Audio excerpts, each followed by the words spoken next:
ನಮಸ್ಕಾರ ಎಲ್ಲರಿಗೂ. Simple cook with ಸುಶಾನ YouTube ಚಾನಲ್ಗೆ ನಿಮ್ಮೆಲ್ಲರಿಗೂ ಸ್ವಾಗತ. ಇವತ್ತು ನಾನು ನಿಮಗೆ ಎಷ್ಟು ಸಿಂಪಲ್ಲಾಗಿ ಅಡುಗೆ ಮಾಡ್ಕೋಬೋದು, ತುಂಬ ಚೆನ್ನಾಗಿ ಮಾಡ್ಕೋಬೋದು ಮತ್ತು ಟ್ರೆಡಿಷನಲ್ ಫುಡ್ ಇದು ತುಂಬ ಜನಕ್ಕೆ ಗೊತ್ತಿಲ್ಲ. ಸೊ ಬಿಳಿ ಹೋಳಿಗೆ ಮತ್ತು ಮಾವಿನಕಾಯಿ ಸೀಕರಣೆ ಹೇಗೆ ಮಾಡೋದು, ಎಷ್ಟು ಸುಲಭವಾಗಿ ಮಾಡೋದು ಅನ್ನೋದನ್ನು ನೋಡೋಣ ಬನ್ನಿ. ನನಗೆ ಲೈಕ್ ಮಾಡಿ, ಶೇರ್ ಮಾಡಿ ಮತ್ತು ಸಪೋರ್ಟ್ ಮಾಡಿ. ಸೊ ಇಲ್ಲಿ ನಾನು ಇವಾಗ ತೊಗೊಂಡಿರೋದು ಮೈದಾ ಹಿಟ್ಟು, ಅಂದರೆ ಕಣ್ಕಕ್ಕೆ ಕಲಿಸ್ಕೊಳ್ಳೋಕ್ಕೋಸ್ಕರ ಇದನ್ನು ನಾನು 200 ಗ್ರಾಮ್ಸ್ ಅಷ್ಟು ತೊಗೊಂಡಿದ್ದೀನಿ. ಇದಕ್ಕೆ ನಾನು ಎಷ್ಟು ಬೇಕೋ ಅಷ್ಟು, ಒಂದು ಅರ್ಧ ಸ್ಪೂನಷ್ಟು ಫಸ್ಟ್ ಉಪ್ಪು ಹಾಕೋತಾ ಇದ್ದೀನಿ. ಈ ಉಪ್ಪು ಹಾಕೊಂಡಾದ್ಮೇಲೆ ನಾನು ಇದನ್ನು 2 ಸ್ಪೂನಷ್ಟು ನಾನು ಚಿರೋಟಿ ರವೆನ ಹಾಕೋತಾ ಇದ್ದೀನಿ. ಚಿರೋಟಿ ರವೆ ಯಾಕೆ ಯೂಸ್ ಮಾಡ್ತಾ ಇರೋದು ಅಂತಂದರೆ, ಮೈದಾ ಹಿಟ್ಟು ಅಕಸ್ಮಾತ್ ಹಾಳಾಗ್ತಿದೆ ಹಳೇದು ಅನ್ನೋದಾದರೆ ಅದು ಬ್ಲೆಂಡ್ ಆಗಲಿ ಕ್ಲೀನಾಗೆ ಅಂತ. ಸೊ ಅದ್ರ ಮೇಲೆ ನಾನು ಆಯಿಲ್ನ ಹಾಕ್ಕೊಂಡಿದ್ದೀನಿ. ಇದಕ್ಕೆ ನಾನು ಯೂಸ್ ಮಾಡಿರೋದು ಕೂಡ ಕೊಬ್ಬರಿ ಎಣ್ಣೆನೇ. ಇದನ್ನು ಚೆನ್ನಾಗಿ ಕೈಯಲ್ಲಿ ಹಾಗೆ ಸ್ವಲ್ಪ ಕಲಸಿ ಅದೆಲ್ಲ ಹೊಂದ್ಕೊಳ್ಳೋಕ್ಕೋಸ್ಕರ, ಅದು ಹೊಂದ್ಕೊಂಡಿದೆ ಅಂದಾಗ ನೀವು 1 ಕಪ್ಪಷ್ಟು ಫಸ್ಟ್ ನೀರು ತೊಗೊಳ್ಳಿ. ಆ ನೀರನ್ನ ಹಾಕ್ಬಿಟ್ಟು ಚೆನ್ನಾಗಿ ಕಲಿಸ್ಕೊಳ್ಳಿ. ಫೈನಲ್ಲಾಗಿ ನೀವು ಹೋಳಿಗೆ ಹಿಟ್ಟಿನ ಅದಕ್ಕೆ ಯಾವ ಥರ ಕಣ್ಕನ ನೀವು ಕಲಿಸ್ಕೋಬೇಕೋ ಅದೇ ಕನ್ಸಿಸ್ಟೆನ್ಸಿಲೇ ನೀವು ಇದನ್ನು ಕಲಿಸ್ಕೊಳ್ಳಿ. ಅದಾದಮೇಲೆ ಮತ್ತೆ ಮೇಲೆ ಒಂದು ಸ್ವಲ್ಪ ಎಣ್ಣೆ ಹಾಕಿ ಇದನ್ನು ಚೆನ್ನಾಗಿ ಸ್ಪ್ರೆಡ್ ಮಾಡಿ. ಯಾಕೆಂದರೆ ಇದು ನಮಗೆ ಕೈಗೆ ಅಂಟ್ಕೋಬಾರ್ದು ಮತ್ತು ಇದು ಸೆಟ್ ಆಗಬೇಕು. ಸೊ 1 ಅವರ್ ಅಷ್ಟು ನೀವು ಅಥವಾ ಹಾಫ್ ಆನ್ ಅವರ್ ಅಷ್ಟು ನೀವು ಮುಚ್ಚಿಡಿ. ಈ ಸಮಯದಲ್ಲಿ ನಾವು ಬೇಕಾಗಿರ್ತಕ್ಕಂಥದ್ದು ಬಿಳಿ ಹೋಳಿಗೆಗೆ ಅಕ್ಕಿ ಹೂರಣನ ಹೇಗೆ ಮಾಡ್ಕೋಬೇಕು ಅನ್ನೋದನ್ನು ಹೇಳ್ಕೊಡ್ತೀನಿ. ಅದ್ರ ಜೊತೆಗೆ ಮಾವಿನಕಾಯಿ ಸೀಕರಣೆ ಕೂಡ ನಾನು ಮಾಡ್ಬೋದು ಅನ್ನೋದನ್ನು ಹೇಳ್ಕೊಡ್ತೀನಿ. ಇಲ್ಲಿ ನಾನು ತೊಗೊಂಡಿರೋದು ಸಿಂಧೂರ ಮಾವಿನ ಹಣ್ಣು. ಇದಕ್ಕೆ ನಾನು ಬೆಲ್ಲನ ಯೂಸ್ ಮಾಡ್ತಾಯಿದ್ದೀನಿ, ಜೊತೆಗೆ ಸಕ್ಕರೆ ಎರಡೂ ಮಿಕ್ಸ್ ಮಾಡ್ತಾಯಿದ್ದೀನಿ. ಅಂದರೆ ಜಾಸ್ತಿ ಸಕ್ಕರೆನೂ ಇಷ್ಟ ಆಗಲ್ಲ, ಜಾಸ್ತಿ ಬೆಲ್ಲನೂ ಇಷ್ಟ ಆಗಲ್ಲ ಅನ್ನೋರು 3 ಚಮಚ ಬೆಲ್ಲ ಹಾಕ್ಕೊಳ್ಳಿ, 2 ಚಮಚನ ಸಕ್ಕರೆ ಹಾಕ್ಕೊತಿದ್ದೀನಿ. ಇದನ್ನು ಏಲಕ್ಕಿ ಪುಡಿ ಒಂದು 5 ರಿಂದ 6 ಏಲಕ್ಕಿ ಪುಡಿನ ಕುಟ್ಬಿಟ್ಟು ಹಾಕ್ತಾಯಿದ್ದೀನಿ.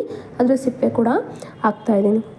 ಸೊ ಇವಾಗ ನಾವು ಮಾವಿನಕಾಯಿನ ತೊಳೆದ್ಬಿಟ್ಟು ಕಟ್ ಮಾಡಿಕೊಂಡು ಸೀಕರಣೆಗೋಸ್ಕರ ರೆಡಿ ಮಾಡ್ಕೊತಾ ಇದ್ದೀನಿ. ಇಲ್ಲಿ 2 ಥರ ಮಾಡಿಕೊಂಡ್ರೆ ಇದ್ರದ್ದು ಪಲ್ಪು ಮತ್ತು ಇದ್ರ ಟೇಸ್ಟು ತುಂಬ ಚೆನ್ನಾಗಿ ಬರುತ್ತೆ. ಒಂದು ನಾನು ಏನು ಮಾಡ್ತಾಯಿದ್ದೀನಿ ಅಂದರೆ, ಸಿಪ್ಪೆ ತೆಗ್ದುಬಿಟ್ಟು ಹಾಗೆ ಕಿವುಚಿದ್ರೆ ಅದ್ರದ್ದು ರಸ ಎಲ್ಲ ತುಂಬ ಚೆನ್ನಾಗಿರುತ್ತೆ. ಇಲ್ಲಪ್ಪ ನಮಗೆ ಬೇಕು ಅಂದರೆ ಈ ಥರ ಓಟೆ ಅಷ್ಟೇ ನಾವು ಬಿಟ್ಬಿಟ್ಟು ಮಿಕ್ಕಿದ ಆ ಕಡೆ ಈ ಕಡೆ ಕಟ್ ಮಾಡಿಕೊಂಡು ಸ್ಲೈಸ್ ಮಾಡ್ಕೊಳ್ಳೋದ್ರಿಂದ ಕ್ಯೂಬ್ಸ್ ಥರ ರೆಡಿ ಆಗುತ್ತೆ. ಫೈನಲಾಗಿ ನಮ್ಮ ಮಾವಿನಕಾಯಿ ಸೀಕರಣೆ ರೆಡಿ ಆಯಿತು. ನೋಡಿ ಎಷ್ಟು ತಿಕ್ಕಾಗಿ ಬಂದಿದೆ, ಎಷ್ಟು ತಿಕ್ ಕನ್ಸಿಸ್ಟೆನ್ಸಿಲಿದೆ. ಸೊ ಇದು ಸ್ವಲ್ಪ ಬೆಲ್ಲ ಸಕ್ಕರೆ ಎಲ್ಲ ಮೆಲ್ಟ್ ಆಗೋಕ್ಕೆ ಟೈಮ್ ಹಿಡೀಲಿ. ಸೊ ಈಗ ಅದ್ರ ಜೊತೆಗೆ ನಾನು ಈಗ ಏನು ಮಾಡ್ತಾಯಿದ್ದೀನಿ ಅಂದರೆ, ಚಟ್ನಿ ಮಾಡ್ಕೊಳ್ಳೋಕ್ಕೆ ಏನು ಮಸಾಲೆ ಮಾಡ್ಕೊಂಡಿದ್ನಲ್ಲ ಅದೇ ಪಾತ್ರೆಯಲ್ಲಿ 2 ಕಪ್ಪಷ್ಟು ನಾನು ನೀರು ಹಾಕ್ಕೊಂಡು ಸ್ವಲ್ಪ ಉಪ್ಪು ಹಾಕ್ಕೊಂಡು ಕುದಿಯೋಕ್ಕೆ ಬಿಡ್ತಾಯಿದ್ದೀನಿ. ಇಲ್ಲಿ ಯಾವಾಗ ಚೆನ್ನಾಗಿ ಕುದೀತಾ ಇದೆ ಅಂತ ಗೊತ್ತಾಗ್ತಿದೆ ನೀರಲ್ಲಿ. ಸೊ ಅವಾಗ ನಾನು 1 ಕಪ್ಪು ಫಸ್ಟ್ ಹಾಕಿದೆ. ನೆಕ್ಸ್ಟು ಇನ್ನೊಂದು ಕಪ್ ಒಳಗಡೆ ನಾನು ಅರ್ಧ ಕಪ್ಪಷ್ಟು ಮಾತ್ರ ಹಾಕಿ ಇನ್ನು ಅರ್ಧ ಕಪ್ ಲಾಸ್ಟಿಗೆ ಎತ್ತಿಡ್ಕೊತಾ ಇದ್ದೀನಿ. ಇದನ್ನು ಚೆನ್ನಾಗಿ ಒಂದು 5 ನಿಮಿಷ ಕುದಿಯೋಕ್ಕೆ, 5 ರಿಂದ 10 ನಿಮಿಷ ಕುದಿಯೋಕ್ಕೆ ಬಿಡಿ. 10 ನಿಮಿಷ ಕುದ್ದಾಗಿದೆ ಅಂದಾಗ ನಿಮಗೆ ಗೊತ್ತಾಗುತ್ತೆ. ಮುದ್ದೆ ಥರ ಆಗ್ತಿದೆ ಅನ್ನೋರಿಗೆ, ನಮಗೆ ಗೊತ್ತಿಲ್ಲ ಹೇಗೆ ಮಾಡಬೇಕು ಅನ್ನೋರು ಲಾಸ್ಟಿಗೆ ಹಿಟ್ಟು ಹಾಕ್ಕೊಂಡು ಕಲಿಸ್ಕೊಂಡ್ರೆ ನಿಮಗೆ ಕನ್ಸಿಸ್ಟೆನ್ಸಿ ಚೆನ್ನಾಗಿ ಬರುತ್ತೆ. ಸೊ ಈ ರೀತಿ ನಿಮಗೆ ಬಂದರೆ ಇದನ್ನು ಒಂದು 2 ಮಿನಿಟ್ಸ್ ಮುಚ್ಚಳ ಮುಚ್ಚಿ ಎತ್ತಿಡಿ. ಅದಾದಮೇಲೆ ನಾನಿಲ್ಲಿ ಯೂಸ್ ಮಾಡ್ತಾ ಇರೋದು ಟೆಫ್ಲಾನ್ ಪೇಪರ್. ಈ ಟೆಫ್ಲಾನ್ ಪೇಪರ್ ನನಗೆ ಹೀಟ್ ರೆಸಿಸ್ಟೆನ್ಸ್ನ ಅವಾಯ್ಡ್ ಮಾಡೋದ್ರಿಂದ ಯಾವುದೇ ತೊಂದರೆ ಇಲ್ಲದೆ ಇರೋದು ಕಾರಣಕ್ಕೋಸ್ಕರ ನಾನು ಟೆಫ್ಲಾನ್ ಪೇಪರ್ನ ಯೂಸ್ ಮಾಡ್ತಾಯಿದ್ದೀನಿ. ಇದಕ್ಕೆ ನಾನು ಇವಾಗ ಚೆನ್ನಾಗಿ ನಾದ್ಕೋಬೇಕಲ್ಲ, ನನಗೆ ಕೈಯಲ್ಲಿ ನಂಗೆ ಆಗಲ್ಲ, ಬಿಸಿ ಆಗ್ತಿದೆ ಅನ್ನೋದಾದರೆ ಈ ಥರ ಟ್ರಿಕ್ಸ್ನ ಯೂಸ್ ಮಾಡಿ. ನಿಮಗೆ ಕೈಗೂ ಕೂಡ ಬಿಸಿ ತಾಕಲ್ಲ.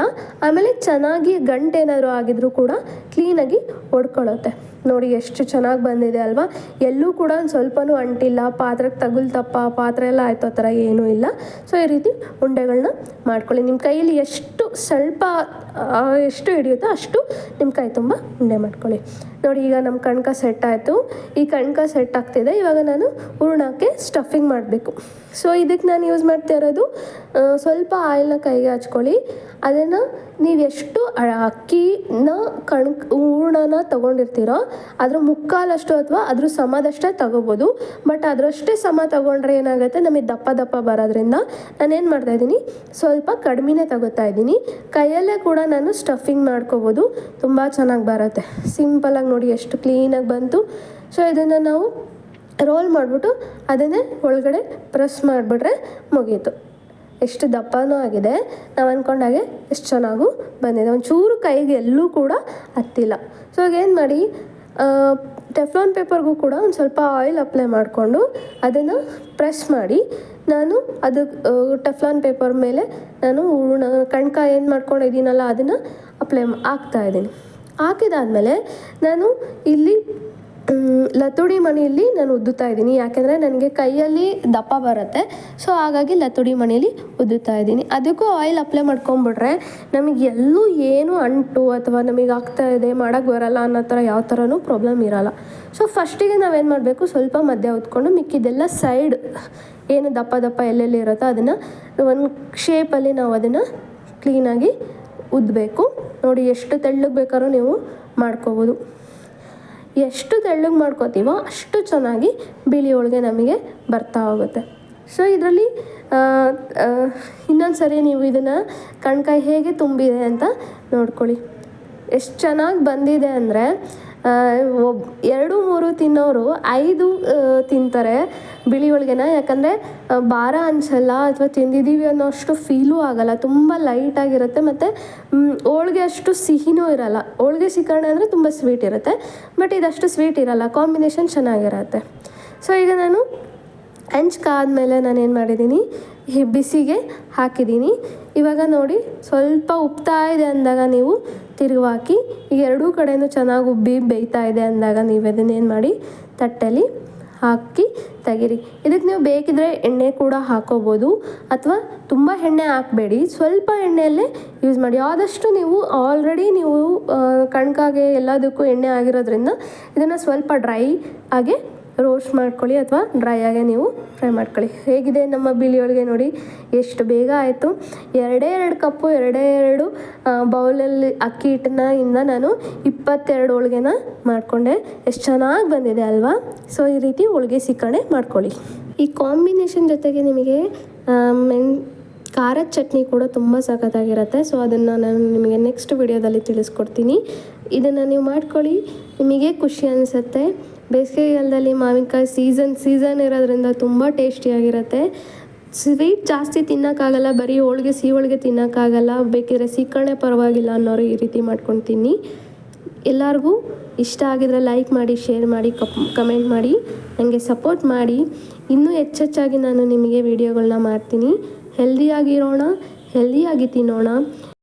ನೆಕ್ಸ್ಟ್ ವಿಡಿಯೋದಲ್ಲಿ ನಿಮಗೆ ಹೆಲ್ತ್ ಟಿಪ್ಸೊಂದಿಗೆ ನಿಮ್ಮ ಜೊತೆಗೆ ಬರ್ತೀನಿ. ಅಲ್ಲಿ ತನಕ ಈ ವಿಡಿಯೋನ ನೋಡಿಬಿಟ್ಟು ಲೈಕ್ ಮಾಡಿ, ಶೇರ್ ಮಾಡಿ, ಕಮೆಂಟ್ ಮಾಡಿ ಮತ್ತು ನನಗೆ ಸಪೋರ್ಟ್ ಮಾಡಿ. ಬಾಯ್. ನೆಕ್ಸ್ಟ್ ವಿಡಿಯೋದಲ್ಲಿ ಸಿಗೋಣ.